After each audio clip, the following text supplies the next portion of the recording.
بسم اللہ الرحمن الرحیم۔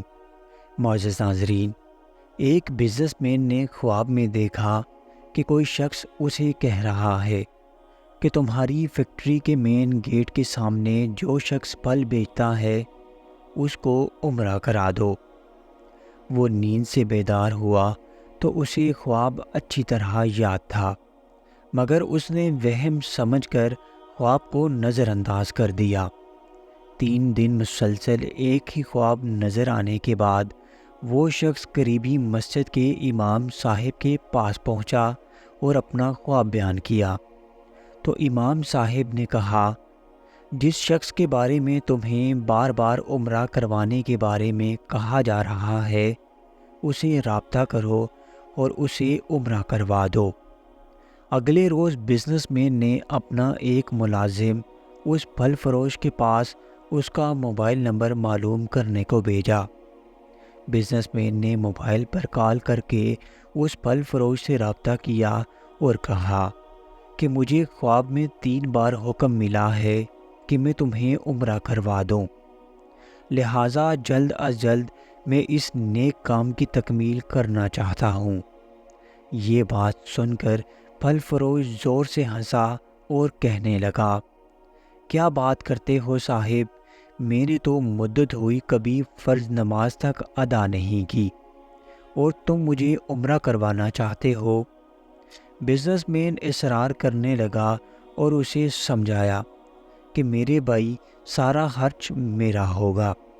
برکیف خاصی بحث کرنے کے بعد وہ پھل فروش اس شرط پر رضامند ہوا کہ ٹھیک ہے، میں تمہارے ساتھ عمرہ کروں گا، مگر میرے تمام اخراجات تمہارے ذمہ ہوں گے۔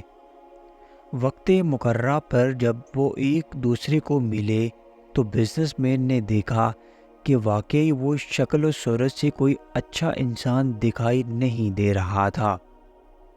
اس کے چہرے سے عیاں تھا کہ وہ نماز بھی کم ہی پڑھتا ہوگا۔ اسے بڑا تعجب ہوا کہ یہ وہی شخص ہے جسے عمرہ کرانے کے لیے خواب میں 3 مرتبہ حکم دیا گیا ہے۔ بہرحال دونوں افراد گٹھے عمرہ کے لیے روانہ ہو گئے۔ میقات پر پہنچے تو غسل کر کے احرام باندھا اور حرم شریف کی طرف چل پڑے۔ انہوں نے بیت اللہ کا طواف کیا، مقام ابراہیم پر 2 رکعت نماز ادا کی، صفا مروہ کے درمیان سعی کی، اپنے سروں کو منڈوایا۔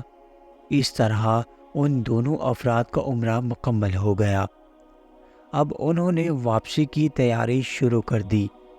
جب حرم سے نکلنے لگے تو پھل فروش بزنس مین سے مخاطب ہوا اور کہنے لگا، صاحب، حرم چھوڑنے سے پہلے میں 2 رکعت نفل ادا کرنا چاہتا ہوں، نہ جانے دوبارہ عمرہ کرنا نصیب ہو یا نہ ہو۔ بزنس مین کو اس پر کیا اعتراض ہوتا؟ اس نے کہا، نفل پڑھو اور بڑے شوق سے پڑھو۔ پھل فروش نے اس کے سامنے نفل ادا کرنے شروع کر دیے۔ جب سجدہ میں گیا تو اس کا سجدہ طویل سے طویل تر ہوتا چلا گیا۔ جب کافی دیر گزر گئی تو بزنس مین نے اسے ہلایا۔ جب کوئی حرکت نہیں ہوئی تو اسے معلوم ہوا کہ پھل فروش کی روح حالت سجدہ میں ہی پرواز کر چکی ہے۔ پھل فروش کی موت پر بزنس مین کو بڑا رشک آیا اور وہ رو پڑا، یہ تو بڑے نصیب کی موت ہے، کاش ایسی موت میرے نصیب میں بھی ہوتی۔ اس خوش قسمت انسان کو غسل دیا گیا، خانہ کعبہ میں ہی اس کی نماز جنازہ ادا کی گئی، ہزاروں فرزندان توحید نے اس کا جنازہ پڑھا۔ وفات کی اطلاع اس کے گھر والوں کو دی جا چکی تھی۔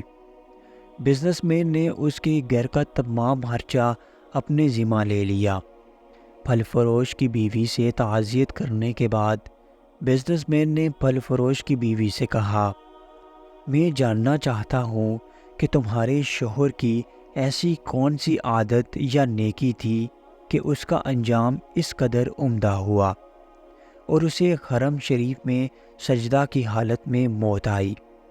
بیوی نے کہا، بھائی، میرا خاوند کوئی نیک آدمی تو تھا نہیں، میں اس کی کوئی خاص خوبی بیان تو نہیں کر سکتی، ہاں مگر اس کی ایک عادت ضرور تھی کہ وہ ہمارے ہمسائے میں ایک غریب بیوہ عورت اپنے چھوٹے بچوں کے ساتھ رہتی تھی۔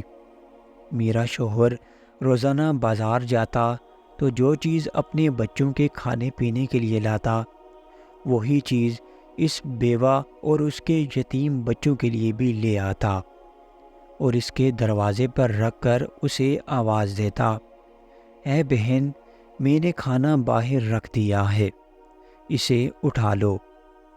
وہ بیوہ عورت کھانا اٹھاتی اور آسمان کی جانب سر اٹھا کر دیکھتی اور کہتی، اے اللہ رب العزت، آج پھر اس نے میرے بھوکے بچوں کو کھانا کھلایا۔ اے اللہ رب العزت، اس کا خاتمہ ایمان پر فرما۔ پیارے دوستو، اگر ویڈیو پسند آئی ہو تو لائک اور چینل کو سبسکرائب کر دیں۔ اللہ تعالیٰ سے دعا ہے کہ اے اللہ ہمیں ہر طرح کی برائیوں سے محفوظ رکھ اور ہمارا خاتمہ بھی ایمان پر فرما۔